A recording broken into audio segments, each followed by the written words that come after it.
Hello friends, ఈరోజు నేను పూరీ చేస్తున్నాను. దాంట్లోకి ఆలు కర్రీకి ప్రిపరేషన్ చేస్తున్నాను. దానికోసం 3 టమాటాలు తీసుకొని పచ్చి కొబ్బరి ఉంటే పచ్చి కొబ్బరి, ఒట్టి కొబ్బరి అయినా వేసుకోవచ్చు.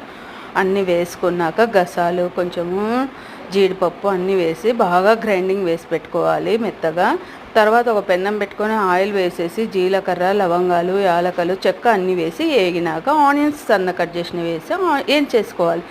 తర్వాత అల్లం వెల్లుల్లి పేస్ట్ కూడా వేసి వేయించుకొని పచ్చిమిర్చి కొన్ని వేసుకొని వేయించుకున్నాక మనం తయారు చేసి పెట్టుకున్న గ్రేవీని అంతా వేసేసి బాగా ఉడకనివ్వాలి. దానిని ఉడికినాక దాంట్లో కొంచెం ఉప్పు, కారం, గరం మసాలా అన్నీ వేసేసి బాగా ఉడకనిచ్చినాక ఆలూసును కూడా వేసేసి కట్ చేసినవి వేసుకోవచ్చు. నేనైతే అలాగే వేసి దీంట్లో కట్ చేశాను. అన్నీ వేసి బాగా ఉడకనిచ్చుకోవాలి. కొంచెం వాటర్ వేసేస్తే గ్రేవీ వస్తుందనేసి వేసి కొంచెం బాగా ఉడకనిచ్చాను. ఆలు కుర్మా రెడీ.